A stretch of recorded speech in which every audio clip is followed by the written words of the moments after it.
Hello YouTube, De-bodgery here, part 2 on this Tirewell tire compressor.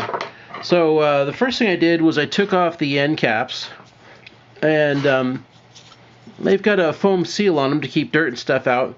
And this is all steel. It's really pretty decently made for considering what it is, but they're held in by 4 little tiny screws. So I'm figuring that even though they're into a glass fiber plastic, probably those screws are going to be inadequate and they will start wallowing out after a while. You know, people will drop it on the ground, or they'll, accidentally fall on the thing. Tire will fall on it, something like that, and those screws will break loose. So I think that's going to be a possible problem area. The actual cylinder heads are held on by screws like this, and in their defense, they were put in with thread locker. I had to crank on them pretty hard, and in fact, they are Phillips head, and the Phillips head was not strong enough to pull the screws out. In fact, that one, you can see the thread locker on it. I had to use the hex head instead to break them loose. They were quite stoutly in the holes. So that was a good thing, but still, nevertheless, it's screws into plastic holding the head on. So here is the head assembly, and you've got basically a manifold right here. That is one piston, and then you've got a tube that's got double O-rings on it, which are silicone, which is nice. It goes from one side to the other. So there's your two manifolds right there. For the two pistons. The insides was kind of interesting. So the grease is, I don't know what that is, some kind of a black moly possibly in there. Doesn't really have a lot of smell. It's kind of tacky.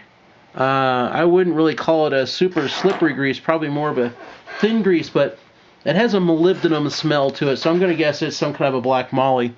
Inside the pistons, you can see they've got quite a lot of stuff inside each one of them, and I haven't taken it apart too much yet, but if I push down on that one, makes this one go up. But anyway, there's a sleeve right here. Set this back down.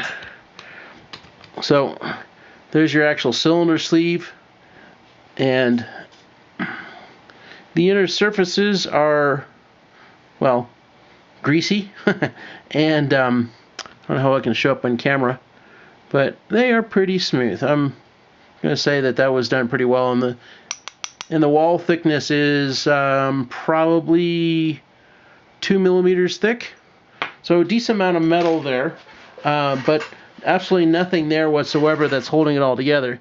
So this is an actual piston. Let's zoom in a little.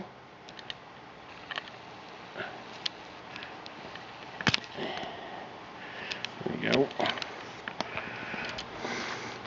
And you can see it actually sits in a real bearing. And that bearing is a something. Let me look it up real close. So it is a 626Z bearing in there.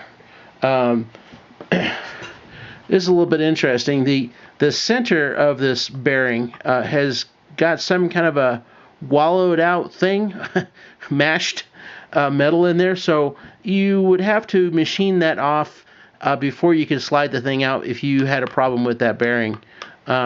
There's not going to be any other way you're going to slide this assembly off. I was really expecting to see a screw there, and there's not. And the same thing for the other side.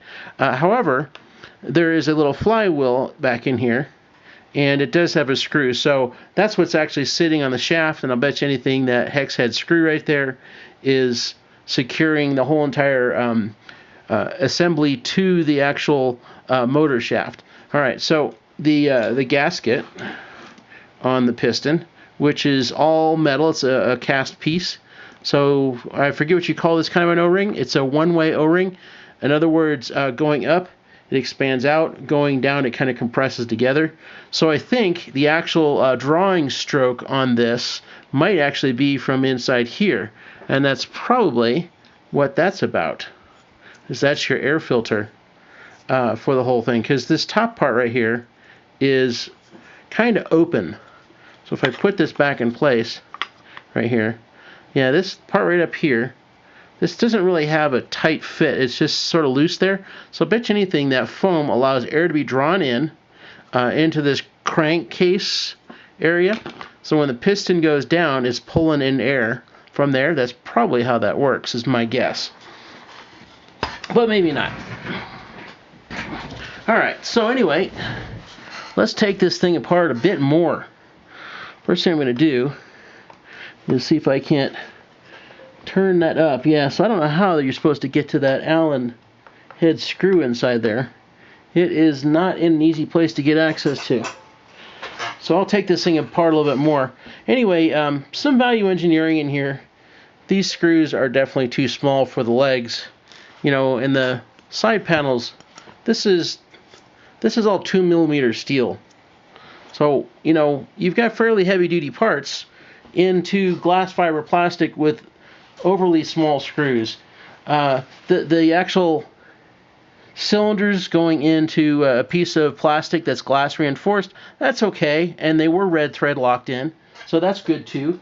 But, you know, there's certain aspects of the thing where I go like, yeah, is it worth 65 bucks? I would have to say it's a heck of a lot better than a $15 or $20 one, which would probably have a plastic piston in it.